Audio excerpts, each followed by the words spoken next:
Hi, Tirupati ಯಾತ್ರೆಯ ಎರಡನೇ ಭಾಗಕ್ಕೆ ತಮಗೆ ಸ್ವಾಗತ. ಈ ಹಿಂದೆ ನಿಮಗೆ ಪಾರ್ಟ್ 1ರಲ್ಲಿ ತಿರುಪತಿಯ ಯಾತ್ರೆಯ ಬಗ್ಗೆ ತಿಳಿಸಿದ್ದೇನೆ.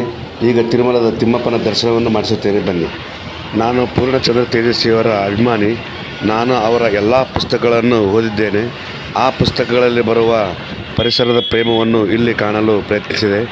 ಈ ಅಂದವಾದ ಪರಿಸರವನ್ನು ನೋಡುತ್ತಾ ಸವಿಯುತ್ತಾ ಮುಂದೆ ನಡೆದೆ.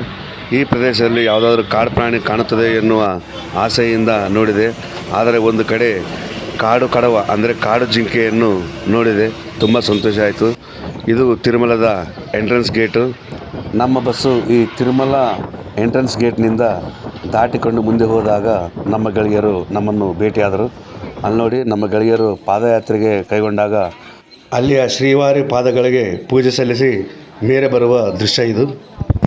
ಈ ಪ್ರದೇಶವನ್ನು ಅಲಿಪಿರಿ ಎಂದು ಕರೆಯುತ್ತಾರೆ. ಇಲ್ಲಿ ನೋಡಿ, ಈ ಅಲಿಪಿರಿ ಪ್ರದೇಶದಿಂದ ನಮ್ಮ ಗೆಳೆಯರು ಪಾದಯಾತ್ರೆಯನ್ನು ಕೈಗೊಂಡರು. ಈ ಪಾದಯಾತ್ರೆ ಮಾಡುವ ಕಾಲಕ್ಕೆ ಸ್ಟಾರ್ಟಿಂಗ್ನಲ್ಲಿ ಒಂದು ವೆಂಕಟೇಶ್ವರನ ಟೆಂಪಲ್ ಬರುತ್ತೆ. ಆ ಟೆಂಪಲ್ನಲ್ಲಿ ದರ್ಶನ ಮಾಡಿಕೊಂಡು ಮುಂದಕ್ಕೆ ಹೋಗಬೇಕಂತೆ. ಇಲ್ಲಿ ನೋಡಿ, ಟೆಂಪಲ್ ಕಾಣ್ತಾ ಇದೆ. ಈ ಟೆಂಪಲ್ನಲ್ಲಿ ಅವರು ದರ್ಶನ ಮಾಡಿಕೊಂಡು ಮುಂದಕ್ಕೆ ಪ್ರಯಾಣ ಮಾಡ್ತಾರೆ. ಪಾದಯಾತ್ರಿಗಳು ಈ ಅಲಿಪಿರಿ ಪ್ರದೇಶದಿಂದ ಹೋಗಲು ಒಂದು ಆರ್ಚ್ ರೀತಿಯ ಒಂದು ಎಂಟ್ರೆನ್ಸ್ ಗೇಟ್ ಬರುತ್ತದೆ. ಇಲ್ಲಿ ನೋಡಿ, ಪಾದಯಾತ್ರೆಯ ಪ್ರವೇಶ ದ್ವಾರ. ಈ ಪ್ರದೇಶದ ಮುಖ್ಯ ದ್ವಾರದಿಂದ ಪಾದಯಾತ್ರೆಯನ್ನು ಪ್ರಾರಂಭಿಸಿದರೆ ನೇರವಾಗಿ ATC ಸರ್ಕಲ್ಗೆ ಹೋಗ್ಬೋದು. ಇಲ್ಲಿ ನೋಡಿ, ಕಾಣ್ತಾ ಇದೆ, ಇದು ATC ಸರ್ಕಲ್. ಈ ATC ಸರ್ಕಲ್ ಹತ್ರ ನನ್ನ ಗೆಳೆಯರು ಬಂದು ನನ್ನನ್ನು ಜಾಯ್ನ್ ಆದರು. ಅಲ್ಲಿ ನೋಡಿ, ಕಾಣ್ತಾ ಇದ್ದಾರೆ. ನನ್ನ ಗೆಳೆಯರು ಇಲ್ಲಿಗೆ ಸುಮಾರು 2 ಗಂಟೆಗೆ ಬಂದರು. ಈ ATC ಸರ್ಕಲ್ನ ಎಡಭಾಗದಲ್ಲಿ ಒಂದು ವೆಂಕಟೇಶ್ವರನ ಮೂರ್ತಿಯನ್ನು ಇಟ್ಟಿದ್ದಾರೆ. ಅಲ್ಲಿ ನೋಡಿ, ಕಾಣ್ತಾ ಇದೆ ವೆಂಕಟೇಶ್ವರನ ಮೂರ್ತಿ. ಈ ವೆಂಕಟೇಶ್ವರನ ಮೂರ್ತಿಯ ಎಡಭಾಗದಿಂದ ಹೋದರೆ ತಿಮ್ಮಪ್ಪನ ದೇವಸ್ಥಾನಕ್ಕೆ ಹೋಗ್ಬೋದು. ಅಲ್ಲಿ ನೋಡಿ, ಇದೇ ದಾರಿ ಮುಖಾಂತರ ನಾವು ಮುಂದಕ್ಕೆ ಹೋದರೆ ಅಲ್ಲಿ ಒಂದು ಅರಳಿ ಮರ ಕಾಣುತ್ತದೆ. ಈ ಅರಳಿ ಮರದ ನೇರವಾಗಿ ಹೋದರೆ ನಮಗೆ ಫ್ರೀ ದರ್ಶನದ ದಾರಿ ಕಾಣುತ್ತದೆ. ಅದರ ಪಕ್ಕದಲ್ಲಿ ಅಂದರೆ ಅದರ ಬಲಭಾಗದಿಂದ ಹೋದರೆ ಈ ರೀತಿ ಒಂದು ಎಂಟ್ರೆನ್ಸ್ ಬರುತ್ತದೆ. ಇದು ದೇವಸ್ಥಾನದ ಪ್ರಾಂಗಣದ ಎಂಟ್ರೆನ್ಸ್. ಇದು ಇಲ್ಲಿ ನೋಡಿ, ಕಾಣ್ತಾ ಇದೆ. ಅಲ್ಲಿ ಕಾಣ್ತಾ ಇದೆ ಓಂ ವೆಂಕಟೇಶ್ವರಾಯ ನಮಃ. ಇಲ್ಲಿ ನೋಡಿ, ವೆಂಕಟೇಶ್ವರನ ಗೋಪುರ ಕಾಣ್ತಾ ಇದೆ. ಅದರ ಹಿಂದೆ ಬಂಗಾರ ಬಣ್ಣದ ಗರ್ಭಗುಡಿ ಕಾಣುತ್ತದೆ. ಇದು ದೇವಸ್ಥಾನದ ಮುಂದಿನ ಭಾಗ. ಇಲ್ಲಿ ಕಾಯಿ ಹೊಡೆಯುವ ಸ್ಥಳ ಇದೆ ಹಾಗೂ ದೀಪಗಳನ್ನು ಹಚ್ಚುವ ಸ್ಥಳವಿದೆ. ಇಲ್ಲಿ ನೋಡಿ, ಶ್ರೀ ವೆಂಕಟೇಶ್ವರ ಸ್ವಾಮಿಗೆ ದೇವಸ್ಥಾನದ ಗೋಪುರದ ಮುಂಭಾಗದಲ್ಲಿ ಕಾಯಿ ಹಾಗೂ ಕರ್ಪೂರ ಹಚ್ಚುವ ಸ್ಥಳ. ಇಲ್ಲಿ ನೋಡಿ, ಕಾಣ್ತಾ ಇದೆ ದೇವಸ್ಥಾನದ ಗೋಪುರ. ಈ ದೇವಸ್ಥಾನದ ಮುಂಭಾಗದಲ್ಲಿ ದೊಡ್ಡದಾದ ಬಯಲು ಇದೆ ಹಾಗೂ ಮೂಲೆಯಲ್ಲಿ ಒಂದು ಸಾಂಸ್ಕೃತಿಕ ಕಾರ್ಯಕ್ರಮ ಮಾಡುವ ಸ್ಥಳವಿದೆ. ಇಲ್ಲಿ ನೋಡಿ, ಕಾಣ್ತಾ ಇದೆ, ಇದೇ ಸಾಂಸ್ಕೃತಿಕ ಕಾರ್ಯಕ್ರಮಗಳು ಮಾಡುವ ಮಂಟಪ.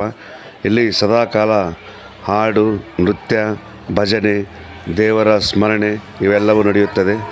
ಈ ಮಂಟಪದ ಮುಂಭಾಗದಲ್ಲಿ ಅಂದರೆ ದೇವಸ್ಥಾನದ ಗೋಪುರದ ಮುಂಭಾಗದಲ್ಲಿ ವಿಶಾಲವಾದ ಪ್ರದೇಶವಿದೆ. ಇಲ್ಲಿ ಪ್ರತಿದಿನ ಸಾಯಂಕಾಲ ದೇವರ ಪಲ್ಲಕ್ಕಿ ಉತ್ಸವವನ್ನು ನಡೆಸಿಕೊಡುತ್ತಾರೆ. ನಾವು ಮಧ್ಯಾಹ್ನ 3 ಗಂಟೆಗೆ ಫ್ರೀ ದರ್ಶನಕ್ಕೆ ಲೈನ್ನಲ್ಲಿ ನಿಂತು ಮುಂಜಾನೆ ನಸುಕಿನಲ್ಲಿ 4 ಗಂಟೆಗೆ ನಾವು ದೇವರ ದರ್ಶನವನ್ನು ಪಡೆದುಕೊಂಡೆವು. ನಾವು ದರ್ಶನ ಮಾಡಿಕೊಂಡ ನಂತರ ಟೆಂಪಲ್ನ ಹಿಂಭಾಗದಲ್ಲಿ ಪ್ರಸಾದದ ರೂಪದಲ್ಲಿ ಲಡ್ಡುಗಳನ್ನು ಮಾರ್ತಾರೆ. ಆ ಲಡ್ಡುಗಳನ್ನು ತೆಗೆದುಕೊಂಡು ಮುಂದಕ್ಕೆ ಬಂದಾಗ ಒಂದು ಪುಷ್ಕರಣಿ ಇತ್ತು. ನಮ್ಮ ಹುಡುಗರು ಇಲ್ಲಿ ಪುಣ್ಯ ಸ್ನಾನ ಮಾಡಬೇಕಂತ ಹೇಳಿದರು. ಆದರೆ ಸಮಯ 4:30 ಆಗಿತ್ತು. ಇಷ್ಟು ಮುಂಜಾನೆ ನಾವು ಸ್ನಾನ ಮಾಡೋದು ಬೇಡ ಅಂದರು. ಆದರೂ ನಾನು ಕೇಳದೆ ನನ್ನ ಪುಣ್ಯ ಸ್ನಾನವನ್ನು ಮಾಡಲು ಪ್ರಾರಂಭಿಸಿದೆ. ಈ ವರ್ಷ ಉತ್ತರ ಪ್ರದೇಶದ ಪ್ರಯಾಗರಾಜ್ನಲ್ಲಿ ಮಹಾಕುಂಭಮೇಳದ ಪುಣ್ಯ ಸ್ನಾನವನ್ನು ನಾವು ತಿರುಪತಿಯ ಶ್ರೀ ವೆಂಕಟೇಶ್ವರನ ಸನ್ನಿಧಿಯಲ್ಲಿ ಈ ಪುಣ್ಯ ಸ್ನಾನವನ್ನು ಮಾಡಿದೆವು. ಈ ಪುಣ್ಯ ಸ್ನಾನವನ್ನು ಮಾಡುವಾಗ ಏಡುಕೊಂಡಲ ವೆಂಕಟರಮಣ ಗೋವಿಂದ ಗೋವಿಂದ ಅಂತ ಹೇಳಿ ಈ ಪುಣ್ಯ ಸ್ನಾನವನ್ನು ಮಾಡಿ ಮುಗಿಸಿದೆವು. ಈ ಪುಷ್ಕರಣಿಯ ಹಿಂದೆ ಲಡ್ಡುಗಳನ್ನು ಮಾರುವ ಕೇಂದ್ರವಿದೆ. ಅವುಗಳನ್ನೆಲ್ಲ ನಾವು ಮತ್ತೊಮ್ಮೆ ನೋಡಿಕೊಂಡೆವು. ನಾವು ಮತ್ತೊಮ್ಮೆ ದೇವಸ್ಥಾನದ ಮುಂಭಾಗದ ಕಾಯಿ ಹೊಡೆಯುವ ಪ್ರದೇಶಕ್ಕೆ ಬಂದು ನಮ್ಮ ಕಾಯಿಗಳನ್ನು ದೇವರಿಗೆ ಅರ್ಪಿಸಿದೆವು. ನಾವು ತಂದ ಕಾಯಿ ಕರ್ಪೂರಗಳನ್ನು ದೇವರಿಗೆ ಅರ್ಪಿಸಿದೆವು. ಹಾಗೆ ದೇವರಲ್ಲಿ ಪ್ರಾರ್ಥಿಸಿ ನಮ್ಮ ಬೇಡಿಕೆಗಳನ್ನು ಬೇಡಿಕೊಂಡೆವು. ಈ ಕಾಯಿ ಹೊಡೆಯುವ ಸ್ಥಳವು ದೇವಸ್ಥಾನ ಗೋಪುರದ ಮುಂಭಾಗದಲ್ಲಿದೆ. ನಾವು ಆರತಿ ಕೂಡ ಬೆಳಗಿದೆವು. ಓಂ ವೆಂಕಟೇಶಾಯ ನಮಃ. ಇದಾದ ನಂತರ ನಾವು ಊಟ ಮಾಡಲು ದಾಸೋಹ ಕೇಂದ್ರಕ್ಕೆ ಹೋದೆವು. ಇಲ್ಲಿ ತಿರುಮಲದ ವಿಹಂಗಮ ನೋಟದ ಚಿತ್ರವನ್ನು ಇಟ್ಟಿದ್ದರು. ಆ ಚಿತ್ರದಲ್ಲಿ ಬೆಟ್ಟ ಗುಡ್ಡಗಳು ಹಾಗೂ ನದಿ ಹರಿಯುವ ಚಿತ್ರವನ್ನು ಇಟ್ಟಿದ್ದರು. ನಾವು ಆ ಚಿತ್ರದ ಪಕ್ಕದಿಂದ ನೇರವಾಗಿ ಊಟ ಬಡಿಸುವ ರೂಮ್ಗೆ ಹೋದೆವು. ಈ ದಾಸೋಹ ಮಂಟಪದಲ್ಲಿ ಸುಮಾರು 4-5 ಸುಸಜ್ಜಿತ ಹಾಲ್ಗಳಿವೆ. ಪ್ರತಿಯೊಂದು ಹಾಲ್ಗೆ ಈ ರೀತಿಯ ಸ್ವಚ್ಛವಾದ ಕೈ ತೊಳೆದುಕೊಳ್ಳುವ ಟಬ್ಗಳಿವೆ. ಇವುಗಳ ಪಕ್ಕದಲ್ಲೇ ಒಳ್ಳೆಯ ಅನುಕೂಲದಿಂದ ಕೂಡಿರುವ ಟಾಯ್ಲೆಟ್ಗಳು ಇವೆ. ಇಲ್ಲಿ ನೋಡಿ ಭೋಜನ ಶಾಲೆಗೆ ಹೋಗಬೇಕು. ಕೈ ತೊಳೆದುಕೊಂಡ ನಂತರ ನಾವು ಭೋಜನ ಶಾಲೆಗೆ ಹೋಗಬೇಕು. ಇಲ್ಲಿ ನೋಡಿ ಒಂದೊಂದು ಭೋಜನ ಶಾಲೆ ಸುಮಾರು 500 ಜನ ಕುಳಿತುಕೊಳ್ಳುವ ವ್ಯವಸ್ಥೆ ಇದೆ. ಒಳ್ಳೆಯ ರೀತಿಯ ಟೇಬಲ್ ಇರುತ್ತದೆ, ಚೇರ್ ಇರುತ್ತದೆ.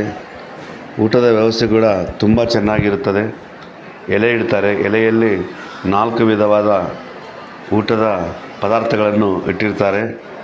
ನಾವು ಹೋದಾಗ ಸ್ಟಾರ್ಟಿಂಗ್ನಲ್ಲಿ ನಾಷ್ಟ ಇತ್ತು. ನಾಷ್ಟ ಅಂದರೆ ಪೊಂಗಲ್ ಇತ್ತು. ಆ ಪೊಂಗಲನ್ನು ಸೇವಿದೆವು. ಅದಾದ ನಂತರ ಮಧ್ಯಾಹ್ನ ಮತ್ತೊಮ್ಮೆ ಊಟ ಮಾಡಿದೆವು. ಊಟ ತುಂಬ ಚೆನ್ನಾಗಿತ್ತು. ಸುಮಾರು 4-5 ರೀತಿಯ ಪದಾರ್ಥಗಳನ್ನು ಹಾಕಿದ್ದರು. ಅನ್ನ, ಸಾಂಬಾರು, ಮೊಸರನ್ನ ಹಾಗೂ ಪಾಯಸ ಕೂಡ ಇತ್ತು. ಹೊಟ್ಟೆ ತುಂಬ ಊಟ ಮಾಡಿಕೊಂಡು ಹೊರಗಡೆ ಬಂದೆವು.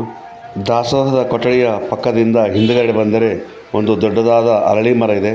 ಆ ಅರಳಿ ಮರದ ಪಕ್ಕದಲ್ಲಿ ಲಗೇಜ್ ರೂಮ್ ಇದೆ. ಇಲ್ಲಿ ನಮ್ಮ ಲಗೇಜ್ಗಳನ್ನು ರಿಟರ್ನ್ ಮಾಡ್ತಾರೆ. ಆ ಲಗೇಜ್ ರೂಮ್ನ ಮುಂದಿನಿಂದ ನಾವು ನೇರವಾಗಿ ಹೋದರೆ ಮತ್ತೆ ಮೇನ್ ಸರ್ಕಲ್ಗೆ ಅಂದರೆ ATC ಸರ್ಕಲ್ಗೆ ಬರುತ್ತೇವೆ. ಭಕ್ತರು ಸಹಾಯ ಮಾಡಿದರೆ ಇಂತಹ ಪುಣ್ಯಕ್ಷೇತ್ರಗಳನ್ನು ತೋರಿಸಲು ನಾವು ಉತ್ಸುಕರಾಗಿದ್ದೇವೆ. ಆದ್ದರಿಂದ ಲೈಕ್ ಮಾಡಿ, ಶೇರ್ ಮಾಡಿ, ಸಬ್ಸ್ಕ್ರೈಬ್ ಮಾಡಿ. ನಮಸ್ಕಾರ.